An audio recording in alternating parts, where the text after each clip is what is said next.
بۆ قسەکردن لەسەرم پرسە بۆ پارێزگاکانی عێراق ناوەڕاست و باشووری عێراق بەبوونی ئەو هەموو زۆرە داهاتی نەوت بەڵام بارودۆخیان ناوایە لەگەڵ بەڕێز دکتۆر ناجح میزان سیاسەتمەدار کە لە ئیستانبوڵ لەگەڵماندا گفتوگوی زیاترەکەین. دکتۆر سڵاوتان لێبێت و ئەم کاتتان باش. هۆکار چییە کە پارێزگاکانی ناوەڕاست و باشووری عێراق بە پێی ئامارەی کە بڵاو کراوە بێگومان بینیوتانە کە بارودۆخی هەژاری بەو شێوەیە سەرڕای بوونی داهاتێکی زۆری نەوت؟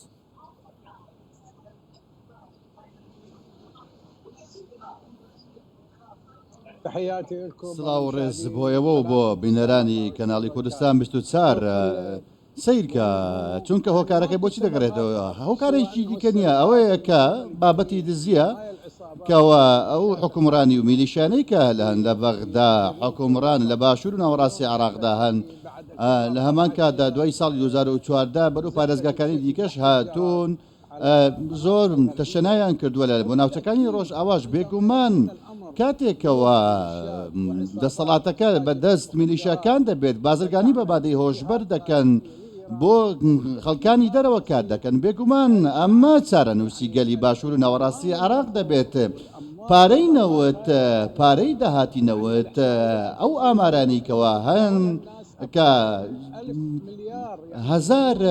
تریلیۆن دۆلارێکەوە بە قاچاغ برادراوە دزراوە بۆ وڵاتانی دیکە وڵاتانی دراوسێ بێگومان گەل بێبەشە لە داهاتەکان ئەمە ڕاستی ئەمانە بەبێ فەرمانی وڵاتانی دەرەکی کار ناکەن بەهۆی ئەوەی کەەوە کاریگەری لەسەر ئێران نەبێت بۆیە ئەوەی کە دەیبینین هیچ بابەتی ئابووری سوودی نییە نەپیشسازی نە بازرگانی سوودێکی ئەوتۆی ناگەێنێت بە وڵاتیان بۆیە ئەوەی دەیبینین کە دەوڵەت هەژارە خەڵک هەژارە بۆیە دەبینین ڕێژەی هەژاری لە پارێزگەکانی عێراقدا بەرزە لە دیوانیە دەبینین چەند بەرزە لە ئەمارە لە دیوانیە لە سەماوە کە ئەگەر چی کێڵگەکانی نەوتیش هەن ئەمە کارەساتە ئەم ژمارانە هێڵی سوور و کارەساتن بۆ گەلی عێراقی هەموو هۆکاری چییە هەمووی بەهۆی ئەو حکومڕانیە هەیە کە لە بەغدا هەیە کە نوێنەرانیان نوێنەراتی چێ دەکەن نوێنەرانی باشوور و ناوەڕاستی عێراق دەکەن هۆکارەکەش دیکە ئەوەیە کە هاوڵاتی بەڕاستی ئەمانە هەڵدەبژێرێت بەڕاستی پێی وایەکەوە خۆشحاڵە بە هەژاری خۆی بەم شێوەیە وێنە دەکەم من بەبەستم هەمووان نییە بەڵام ئەمە ڕاستێکە بەداخێکی زۆرەوە برێز ناجح میزانها حکوومەتان و یا عێراقی سۆز دایە ڕێ لەبەر گەندەلیێ بگرە پرسکرێکان چارەسەر بکە هەژار یەکێم بکە تو باوەردکێک و حکوومەتان و عێراقی دەی بکارە بە وان سۆزی خۆ جیبجی بکە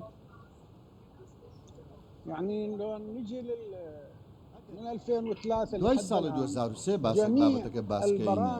هەموو ئەو پرۆگرامانەی کە حکوومەت پێشنیازکراون هەر حکوومەتێکی نوێ باسی دەکات بەڕاستی تەنها کۆپی پێستە دەڵێن بەرەنگاربوونەوەی گەندەڵی دەکەین چەک کۆنتترۆل دەکەین تەنها بەڕاستی وشە بەکاردەهێنن هیچی تر کردداری بە دووادان نایێت لە 2 ساڵی ڕابردوودا لە حکوومەتی سوودانی و پێش حکوومەتی سوودانی و لە حکوومەتی عادل عەبدولمەهدی و ئەویش عەبادی و مالیکیش بەڕاستی تەنها چەند قسەیەکێ لەسەر ڕێکەوتون دووبارەی دەکەنەوە سوننە و شیعە ئەم چەند ڕستەیە دووبارە دەکەنەوە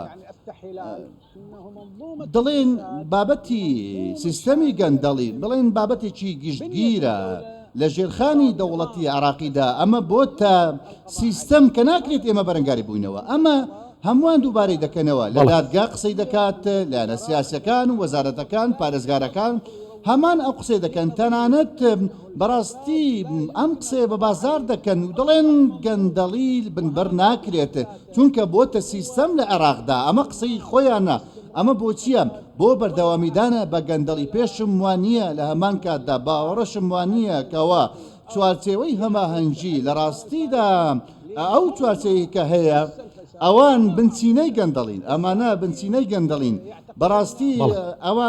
شتێکی باوەڕ پێکراونیە دزەکان یەکتری دەستگیر بکەن. بەڵێ